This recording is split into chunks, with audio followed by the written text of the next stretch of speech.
Hello and welcome to this, our fourth UN 2023 Water Conference talk show, coming to you live from the SDG studio here at UN headquarters in New York. I'm Shakuntala Santharan, Shaks for short, and this warning that the world will fail on climate and development if we fail on water, a dire warning from a newly released report, Turning the Tide, a call to collective action. That's the inaugural report of the Global Commission on the Economics of Water.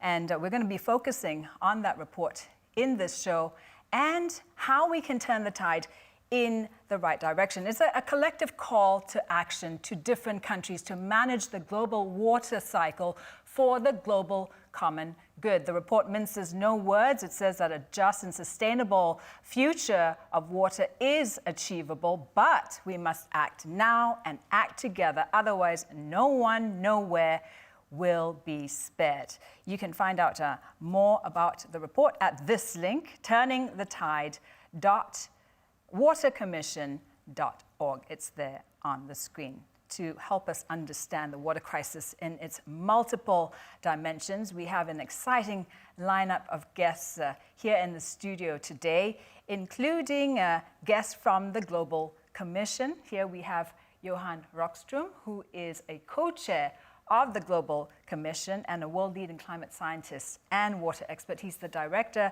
of the Potsdam Institute for Climate Impact Research in Potsdam, Germany. And we're going to check out this clip, a presentation that you made a short while ago. Dear colleagues, friends, we're taking colossal risks with the future of civilization on Earth. These are the 16 tipping elements, the large biophysical systems that we have scientific evidence that regulates the state of the entire climate system on Earth. 9 of these 16 are showing signs of instability. Push them too far, and they will shift over from supporting humanity to starting to undermine humanity. Johan, that was really alarming. Can you help us understand the science? You used the term planetary crisis, not just climate crisis. And you also said later on in that same presentation, mass extinction. How worried, if it's not already obvious, should we all be? No, thanks, and great to be with you, Shakuntala. And well, to start with, science is unequivocal here. We have deep reasons to be worried. Over the past 50 years, we have exponentially increased our pressures on the planet. It's not only climate, it's also fresh water, biodiversity, all the loading of nitrogen and phosphorus that creates dead zones in our freshwater ecosystems, all the land system change that shifts the whole functioning of both biodiversity and freshwater. We have analytically mapped this through the so-called planetary boundaries. We've identified 9 planetary boundaries that regulates the stability of the whole planet. They're there, quantified scientifically, to avoid crossing the tipping points that we saw in this little clip. And unfortunately, today we can conclude that 6 of those 9 planetary boundaries are outside of the safe space. One of those 6 is water.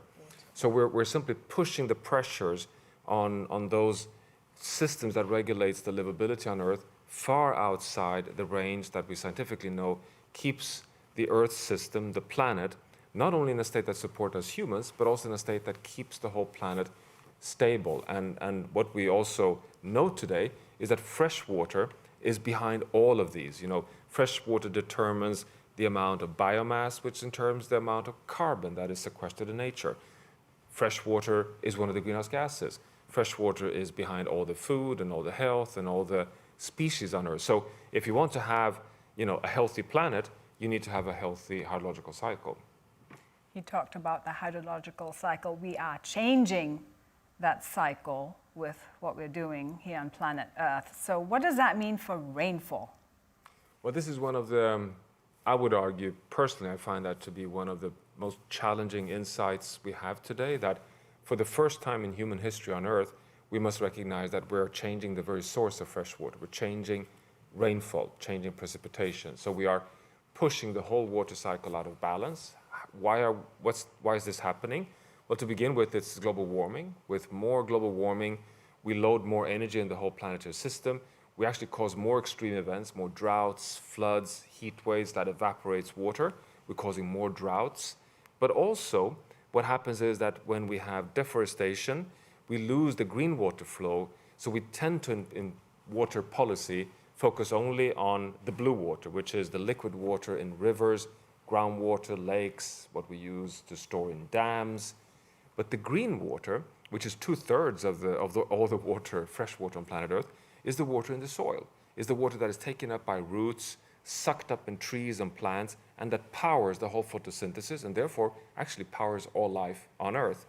This green water is what generates in the order of 50% of next year's rainfall. So 1/2 comes from the ocean, evaporating from the ocean, but a significant part, roughly half on average on Earth, comes from stable ecosystems. Now, we are changing this through deforestation, degradation of land, changing the composition of nature, and we're changing the climate. These two things together means that, for example, in the Amazon rainforest, that provides a significant portion of rainfall from Brazil down to Argentina, or from the Congo basin, from Congo up to Nigeria. These interactions are now necessary for us to bring into the economics and the governance of water, that we're so interdependent. We need to recognize that we need to collectively, as neighboring countries, take care of the water cycle collectively. Because this green water shows us we are all a lot more connected than we previously thought, because the report is calling for a new science of water, and this is why. Yeah, much more. You know, if you look over the past 50 years, of course, there's been a lot of focus on transboundary river basins, of how to share water between upstream countries and downstream countries. Incredibly important, continues to be incredibly important. But now we must now add another river, namely the atmospheric rivers of water from upwind countries that provide rainfall to downwind countries. And this just shows that we are completely intertwined. I try to remind, my students and anyone who wants to listen that we're no longer this small world on a very big planet where there's this ample space of climate and ocean and biodiversity and water. We're today this big world on a very small planet, and that we're filling up the entire space and consuming so large part of the hydrological cycle, of the biosphere, of the climate system. That's why we need collective action on water. I like how you phrased it in your video on the Global Commission's website, that neighboring countries have a diplomatic and also geopolitical reason to be good friends over shared water. Definitely, and we cannot afford conflicts over water, and there's a risk of conflicts over water, of course, with rising human pressures, with rising water scarcity. But now, with all the evidence we have, we need to be very, very careful, because, up until recently, we just counted on water being stable every year. We should be expecting roughly the same rainfall next year as the rainfall we've had on average over the past 10 or 20 years. That's no longer the case. Things are changing so fast. And that's why we need to have, we conclude, a new economics of water where we value water, both green and blue, for the management and the governance, so that we can keep the water at local, regional to global level intact. Johan, thank you so very much for explaining the science to us so very clearly. Now take a look at this.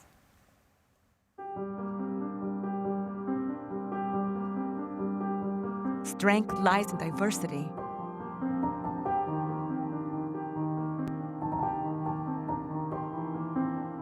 How can Indigenous peoples and labor lead the charge towards a resilient water future?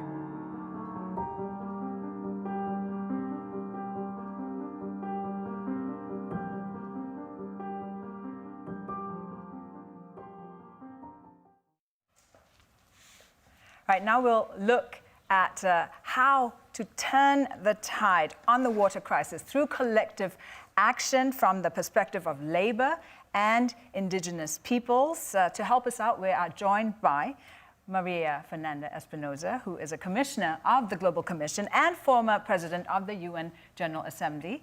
And Dr. Myrna Cunningham is an Indigenous Missikitu leader from Nicaragua. She's chair of the guiding committee of the Pawanka Fund for Indigenous People and also vice president of the Fund for the Development of Indigenous Peoples of Latin America and the Caribbean. And Josh Newton is the founder of Josh's Water Jobs. You also do some independent consultancy, right, in this sector. Thank you also very much for your time. So clearly, Maria, if we could start with you, we're not on the right path. We can't keep going down the path we've been going. How can governance be changed to help tackle this water crisis? Well, I think that we have heard Johan say that we need a multi-level governance arrangements. We need co-responsibility. We need to understand that we are water connected, that it's not about solving a problem at a community level, but community level, national wise policy making, but we need urgently an international architecture to address the challenge of governing water as a common good. It is not anymore about individual countries or transboundary waters. It's about the water cycle. It's about the precipitation dynamics. It's about too much water in some places, too little water in other places, and polluted water, which is affecting the health, well-being, and survival of people around the world. And it is a matter of equity and justice, because we cannot continue to live in a world where 2 billion people have no access to water and sanitation. And women spend 200 million hours per day just carrying water from one place to the other. That is not the world we need, we want, and deserve. How do you get governments to change? Well, I think that we have the science, we have the knowledge, we have the technologies. No? Basically, what we need is political will, proper policies, listen not only to the Western science, but listen to the knowledge and the responses and solutions of water stewardship from indigenous peoples, from local communities, and scale up the responses from the very local to the city level, to the national, but to the international level. We need some prescription at the international level to address the governance challenges of water as a common good, because we are water interconnected. What happens in the Amazon affects the Horn of Africa. What happens in the Sahel affects Europe. We know, we have all the evidence now that shows that. So, and it's also on the side of the demand, you know, how much water we use. The more water we use, the less water we leave for the vulnerable and the poorest people of the world. And the other issue is investment. We need to to multiply by hundreds investment in water, because it's good business. Maria mentioned indigenous peoples, Myrna. How do you think indigenous peoples can help build a water resilient future? The first place, applying what we have applied for generations. If you look at communities, you look at areas like Cusco, or there's ancient architecture that has been developed to manage water systems, and they're still being used.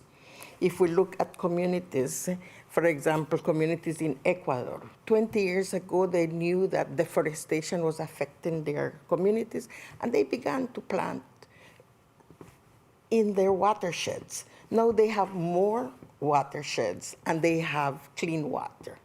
We can go to communities in Bolivia or Oaxaca, and they combine their spiritual ceremonies to call on the spirits, but also to bring the communities together and define through their governance system how to manage their water system. And through that, they can ensure water for the next generations. So I would say the first thing is listen to the communities, apply those ancestral practices, make them part of policies, of program, finance those type of practices.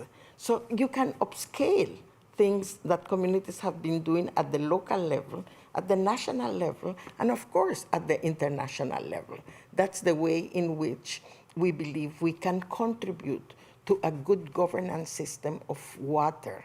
And of course, this can only be done through a true dialogue, a dialogue that is based on respect of the human right to water for all.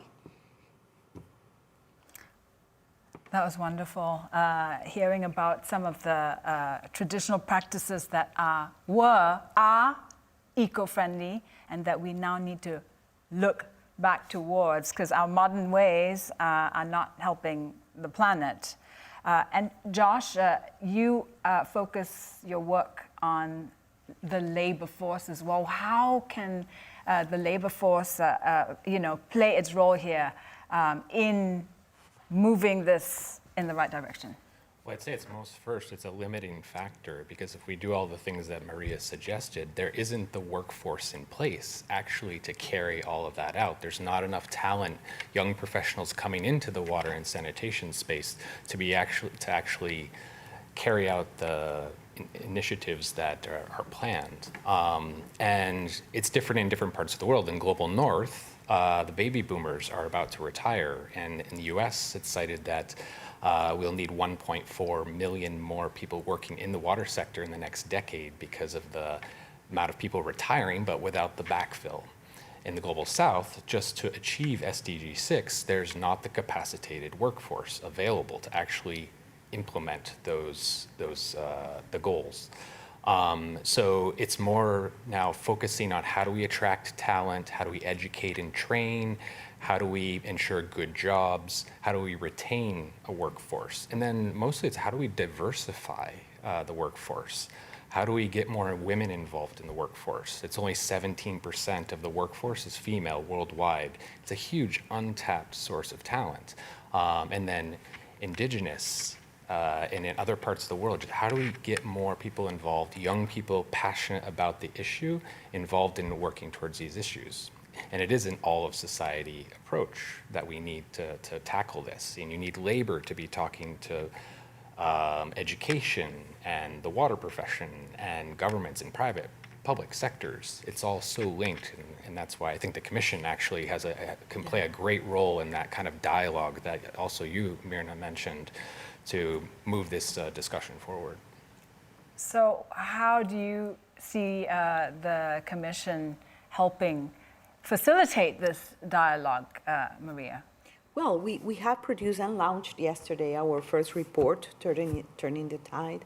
The next phase is about societal dialogues. It's about listening. Myrna just said so clearly, we need to be listened to. We need to learn to the good practices around the world. We need to understand better how we bring all sectors, a whole of society approach, a whole of government approach, because sometimes water is left to the water and sanitation area or to the environment area, a very little engagement from finance ministers. So we need really a holistic approach to water. So we will be organizing in the coming months a series of societal dialogues, both thematic and multi-sectoral in different parts of the world, to listen and to translate the dialogues into policy recommendations for our next report. But of course, we will have a voice as we prepare for the Sustainable Development Goals Summit in the coming September, but also for the Summit of the Future in 2024. So we want to bring the conversation of water beyond the water and sanitation discussion. We heard very clearly that one of the most profound and worrisome crises is the green water crisis, the water that is contained or embedded in our ecosystems. It's a determinant to have a water cycle rebalancing, and it's very much connected to the climate and the food crisis. If we do not solve the water crisis, which is solvable, we strongly believe that, we will not be able to solve the climate crisis, the food crisis, the health crisis. So the SDGs are an excellent tool, but they are siloed, thematic, and we need to bring together a more interconnectedness beyond the silo approach to understand the complexity of the world. One of the challenges of today's world is to deal with complexity and to respond with policies that reflect the complexity. And again, the money is out there. Believe me, we see billions and trillions, but the money has to be channeled, to the water sector and to improve the quality of lives of people, of the vulnerable peoples. Just Myrna would know that, but how many indigenous peoples have access to clean water and to water and sanitation around the world? What do you need, Myrna, for you to work better? You're talking about bringing these traditional practices to scale. How would you do that? I think the report of the Commission highlight the fact that water is a common good. So that's a coincidence with what we have been saying from indigenous communities. So if we agree on that, it means that all stakeholders, including indigenous peoples, has an important role to really ensure these changes that we need. What do we need? We need our knowledge system to be recognized, but not only recognized by word. We need these knowledge systems and practices to be part of those recommendations of policies, in programs. We need resources for those knowledge systems to move from the local to the national and the international level. We need resources for exchanges so we can learn from one community in Latin America with a community in Africa, and we can exchange practices. So we need resources, we need respect of different knowledge systems, we need policies, and we need mechanisms to be in place to enforce those recommendations and those policies, because there's a lot written, but who enforces its application? How can we come back in 5 years and say, okay, we learn, now we are sharing and celebrating together? And I think that's the role that the Commission can help to play. And we are willing, as indigenous peoples, to be part of that dialogue. But we need respect, we need recognition, we need the application of the international standards of human rights. So I think that is what we bring to this conversation. And we know that we can share, but we need the opportunity and the space to share with good faith. I wish we could continue talking some more. We have more guests waiting for us. Josh, quick last thought here. Just an acknowledgement that we need a workforce, a healthy workforce to work on these issues everywhere. And yeah, that just needs to be recognized. Otherwise, we're going to have a major limiting factor to achieve any of this. And addressing the gender gap Exactly. in the water Huge, sector as well. Huge. Yes, something that many people aren't aware of is gender inequality, even in water. Thank you all so very much. It's such a huge topic. We need dialogue. Cooperation is clearly vital. And it's heartening to hear that there is this engagement. We're going to next talk about what the water crisis means for food and trade. For now, thank you all so very much. Thank you. Thank you. Let's check out this next video that we have lined up for you.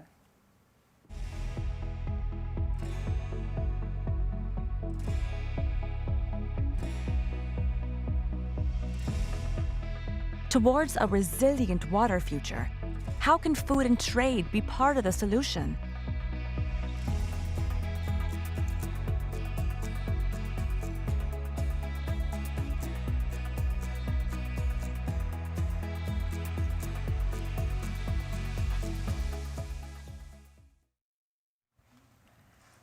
Hello again. It is now my pleasure to welcome here to our studio Arunabha Ghosh, who is a commissioner as well with the Global Commission. He is also the founder, CEO of India's Council of Energy, Environment and Water, which is a leading climate think tank. And Claudia Sadoff is Executive Managing Director of CGIAR, the world's largest agricultural innovation network. And Jehanne Fabre is Danone's Sustainability Water Director. Thank you all so very much for coming in and helping us break this down. It's a huge topic. There are so many different elements, as we keep hearing through this conference. Water is connected to everything, and we are all connected. Claudia, if I could start with you. We heard Johan just now telling us how rainfall patterns are under threat from the changing hydrological cycle. What does that mean for food production, food security? How are some countries adapting to this new norm?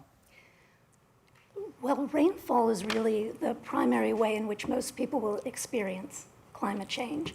And this new report is so profound in explaining the scale of the change that they're undergoing. The most immediate issues are around extreme droughts and floods and the unpredictability of rainfall. So for food production, which uses 70% of the water out there, fresh water, the question is, how can we provide greater water security so that farmers can provide greater food security? And there really are a range of innovations that we have and that we can continue to use. And they're essential not only in the sort of global market, but very particularly, and this is CGIAR's focus with smallholder farmers, because in Africa, for example, over 95% of the agricultural land is rain-fed, which means that it's directly dependent on rainfall. So what can we do? There are a lot of scientific innovations and practices that we have and that we are continuing to work on that become much more urgent as this unpredictability increases.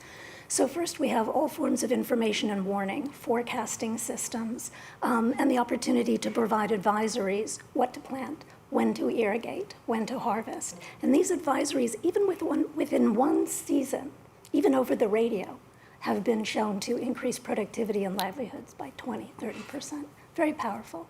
Then there are the adoption of more drought, flood, resilient seeds for crop varieties. We do a lot of that breeding, and moving those onto farms in the right places is really an essential strategy. Water management and storage, soil moisture management, the green water that Johan was talking about, how to better manage soil water, how to manage our wetlands and our watersheds for those purposes, but also agronomic practices like direct seeding of rice, so we don't need to flood big rice areas. There are so many different ways, in addition, of course, to the policies that are needed to incentivize the uptake of all of these issues. So it's a range both of the scientific innovations, from the seeds and the agronomic practices, but through to the policies domestically and all the way through trade, because even some of these technologies are very difficult to move into different countries. So the ability to move those technologies appropriately is something that we can really work on to help buffer farmers against this terrible uncertainty that they're facing. Could we look at that issue of trade? How can trade, as Claudia was telling us, how can that help move us in the right direction? I think the issue of trade is absolutely central to how we deal with water as a global common good. As we point out in our report, 1 in 5 calories consumed in the world today is traded, which means that while we might be producing 1 in 5 calories. 1 in 5 calories is traded. So while we might be producing enough for the world, the question is it going to the right places? Is it going to the hungry and the vulnerable? And that's why we put it out in the Global Commission's report, that trade has to be a central driver of how we deliver on this global common good. Now, in order to do that, we've got to first understand that there's a lot of water that is embedded in the products that are traded, both agricultural and non-agricultural. This is called virtual water. Globally, about 300 cubic kilometers of virtual water is traded. Now, that's not in and of itself a bad thing. That's a good thing, except if it happens that water-rich regions are importing water-intensive products from water-poor regions. Then it's a perversity. So we've got to fix that kind of, perverse patterns of trade.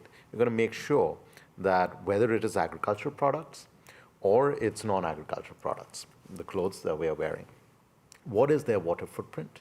We're going to make sure that that water footprint is both about the blue water and also about the green water, because that establishes the interdependency. We've got to then ensure that the trade agreements themselves between countries at a multilateral level also embed within them this whole notion of water efficiency and water footprinting, so that it's a conscious outcome that we are seeking rather than an accidental good or bad outcome in terms of, well, we just traded things, we didn't think about water, now it's an afterthought. Only if we get these building blocks right, the measurement, the accounting, the trade agreements, then we can look at, are the patterns of trade geared towards drawing on the water-rich regions, delivering the water-intensive products, and the water-poor regions then getting the secure supply of those very products that they need. Jehanne, what is the role of a multinational company, a food giant like Danone, in moving this in the right direction? So, as the two persons here were highlighting, when we talk about food, we talk about agriculture. And there are plenty of solutions in agriculture, and we can look at water as a solutions. We have developed a framework around regenerative agriculture practices where we help resiliency of the farmers towards practices that help to reduce water usage at the farm level, but as well improve water quality, because with a set of practices you can improve soil health and then reduce intrants in the soil.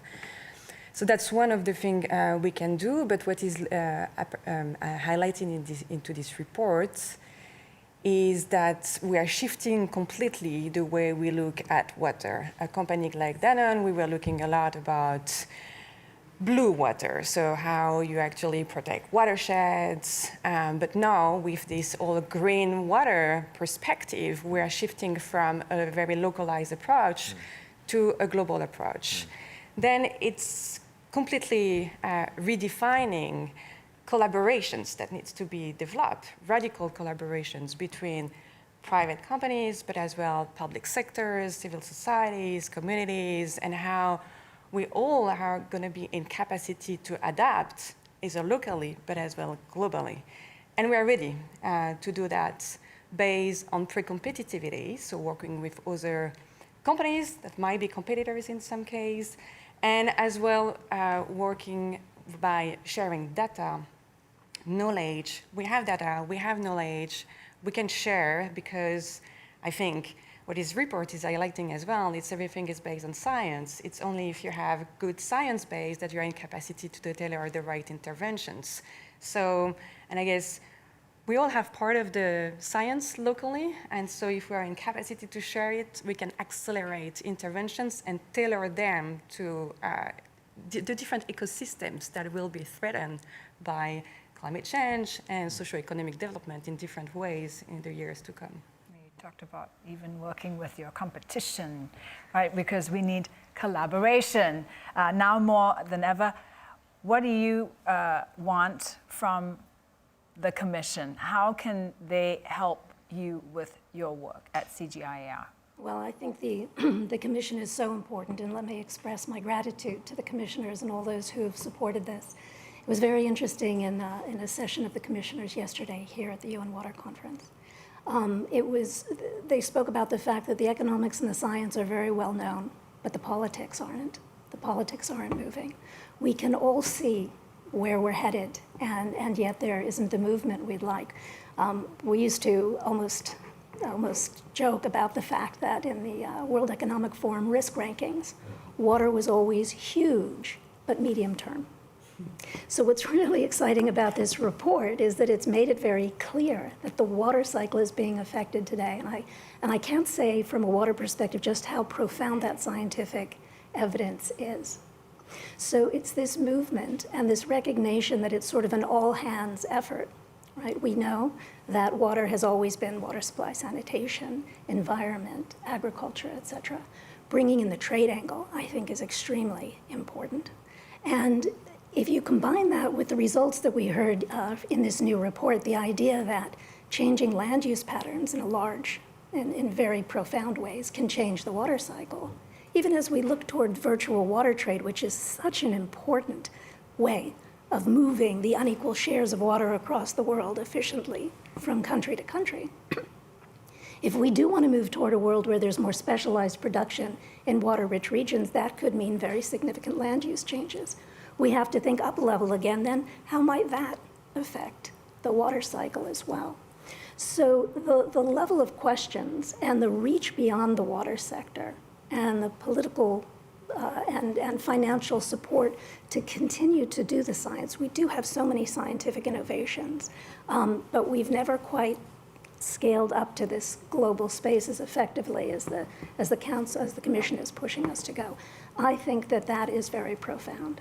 I think that the support at this level to create the action and the immediacy of the water challenge, which it's always been there in enormity, but not in immediacy. That's, I think, a really profound contribution of the council, of the commission. Because now we cannot ignore this crisis. It's staring us, well, a lot more than in the face. Jehanne, what about you? How do you think you could work with the commission? How could they help you with, in the private sector? I think it's going to be about defining the roles and responsibilities of all the sectors, all the water users, in managing water better. A role a company like Danone could play and work with the commissions, for example, is how we can structure financing to flow towards projects that can really improve water security. I'm thinking of designing portfolio of projects that can reach large-scale size of pipelines that can unlock private financing. We see difficulties. Water is a weird animal. It takes time, actually, to develop projects that can reach the scale we need to have the impact we need. And for that, we need to innovate in terms of financing. And I hope that with the commissions and the report, we at least going to have the open dialogue between, yes, businesses like us, but as well private financing and public financing as well, to have those flow of financing that are there going towards the right project. Arunabha, how do you see the Global Commission's role in this to promote food security while keeping pressure as low as possible on water? So I think what we've done so far, we have different types of failures. We've tried to correct for the science failure, where we looked at not just blue water, but strongly brought forward this whole issue of green water. But there are market failures as well. And this is exactly what Jehanne is referring to, that in order to keep the water footprint low and yet increase the food security, we need to make sure that we have the financing solutions that aggregate a lot of the sustainable water practices that smallholder farmers might be practicing but are not attractive enough for large institutional investors. When we are able to scale that up, some of that market failure goes. But then there is a set of political failures. And the biggest political failure is a lack of trust. If I have to trust you that you will supply me with the food I need when I need it and you will not impose an export control, I need to be able to deal with that trust deficit. Combined with that, if we could have technology co-development of the water solutions, which require the smallholder farmers, which require large companies, but which also require multilateral banks, donors, et cetera, to come together, then everyone has a stake in developing these new technologies, more sustainable technologies of the future.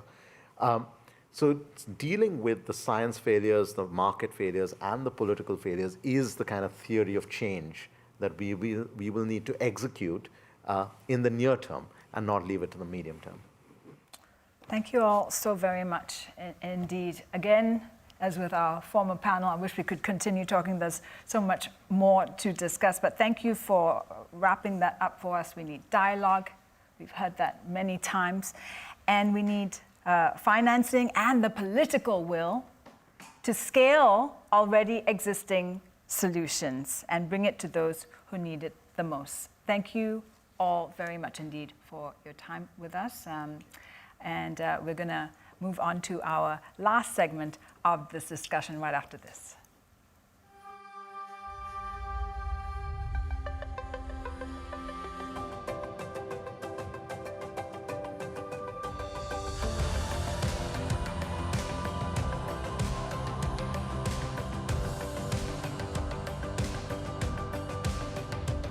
The world must value water differently, governed as a global common good and to ensure equity and inclusive development.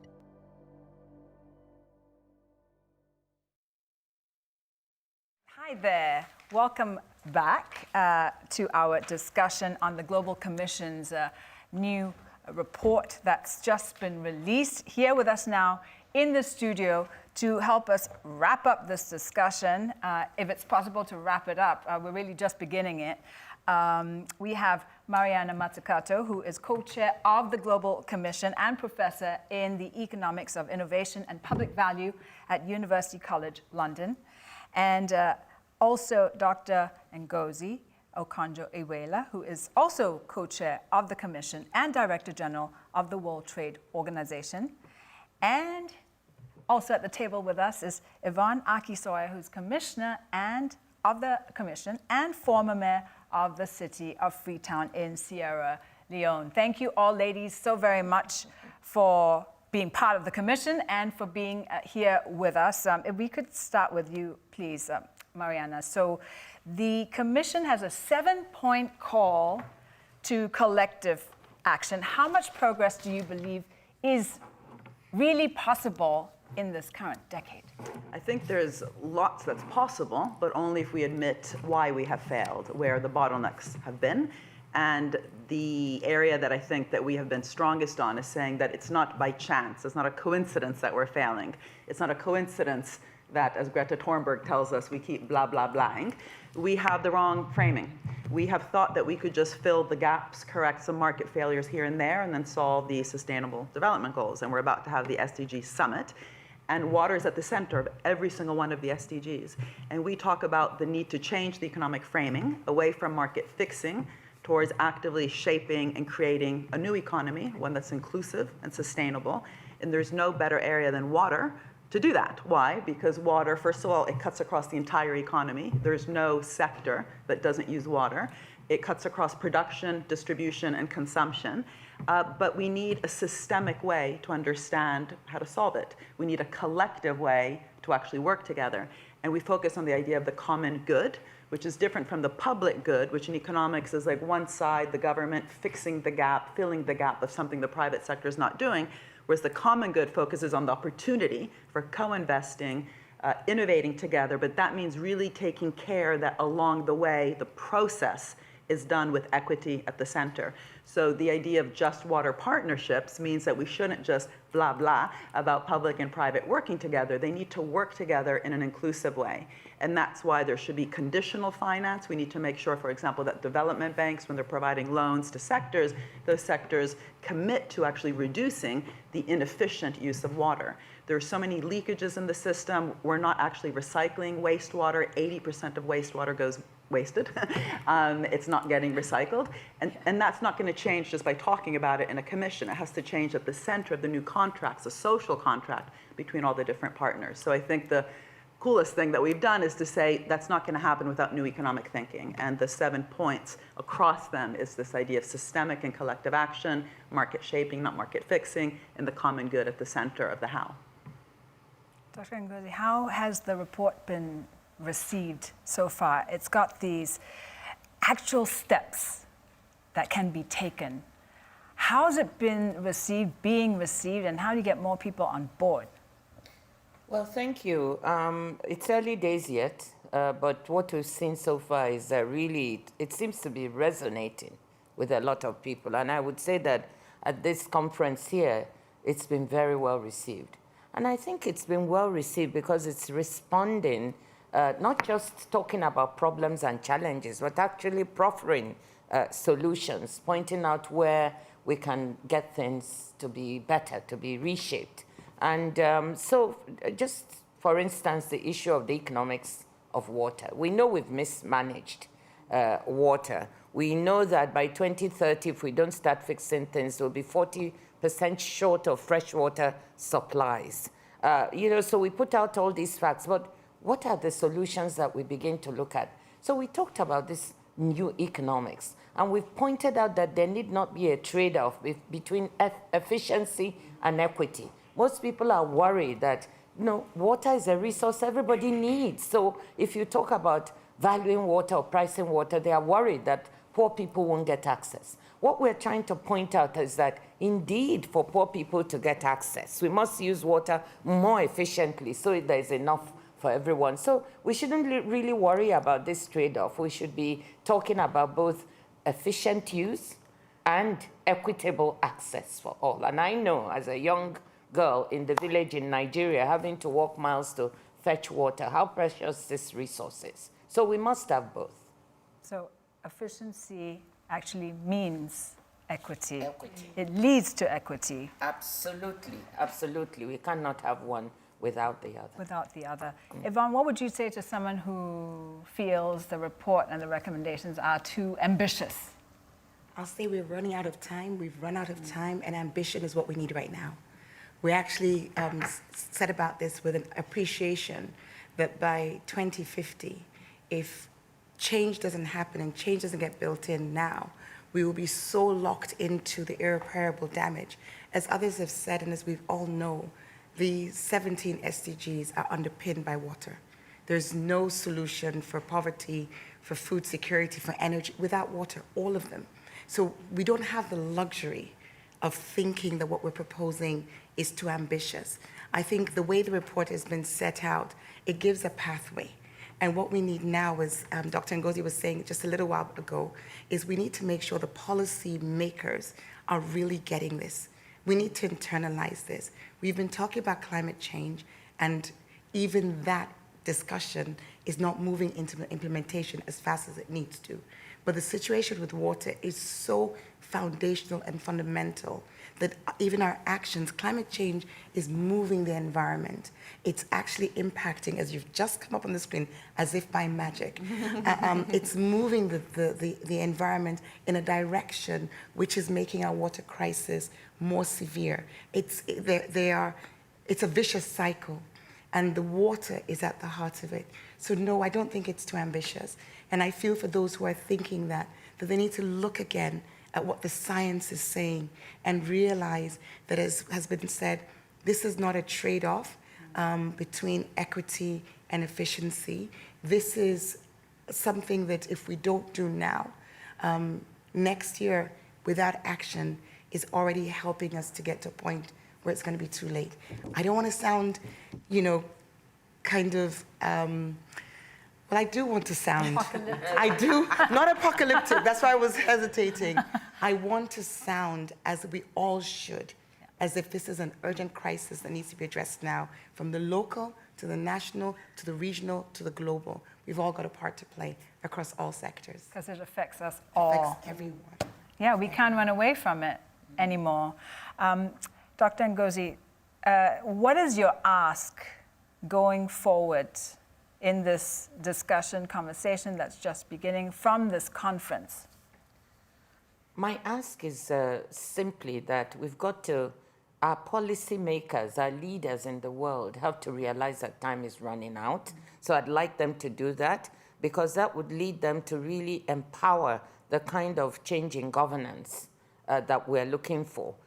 We need to find someone who can take water forward. We're asking not only perhaps for an envoy for water who can continuously put this in front of the eyes of everyone. We might even need a scientific panel, or maybe not a panel, not as complicated as the IPCC, but something light that will put the science continuously before us and remind us and hold us accountable.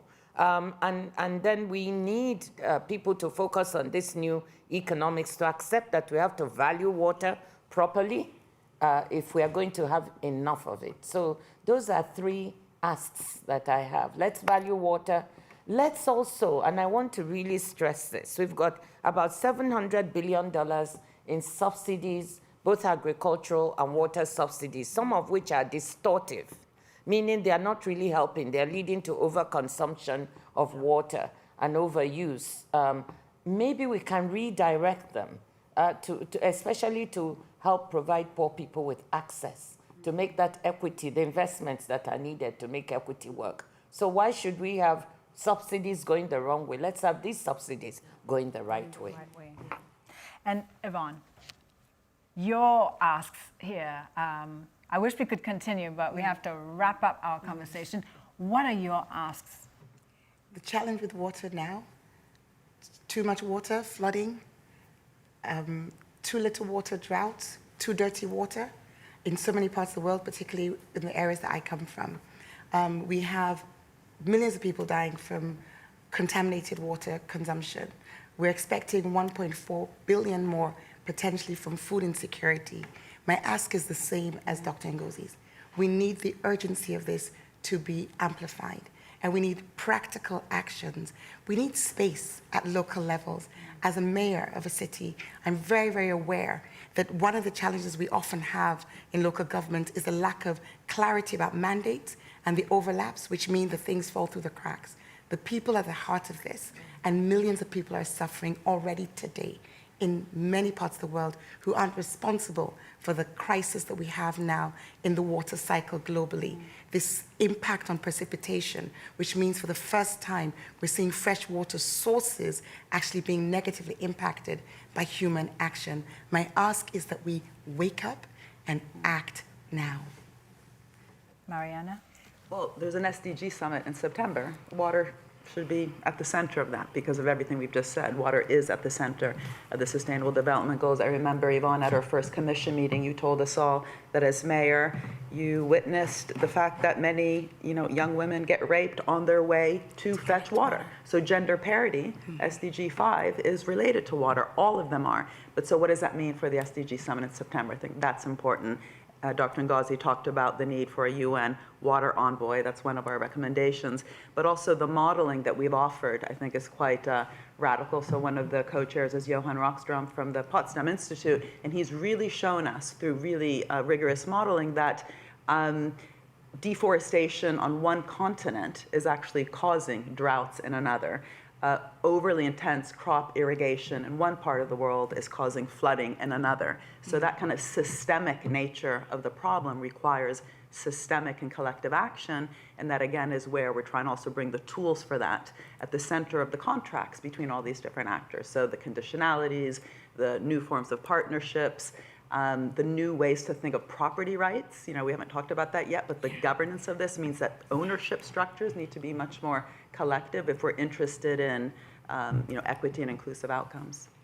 And I think one thing that Dr. Ngozi said, which should absolutely happen, is that we need to repurpose these subsidies towards the transformation that's required. There's so much innovation. That's why we talk about the outcomes-oriented, mission-oriented need for innovation. Going to the moon and back required innovation, not just in aerospace, but nutrition, materials, electronics, software. The same is true for all the different sectors in our economy if water is at the center of a mission-oriented system. So moonshot thinking in every sector. Every sector needs to change, but they won't change on their own. They actually require that kind of repurpose of our current tools. Thank you all so very much for wrapping this up for us so succinctly. It won't be easy, obviously. May there be real momentum from the work that you're doing, from this conference, from the conferences that are coming up to generate the will really needed to effect real and lasting change. The world needs it. Again, thank you so much for being here. And thank you also to our viewers for watching. I will be back at 3 p.m. New York time with our next show, where we'll be looking at the role that finance plays in the water crisis. Do join us then. For now, from me and our team, goodbye.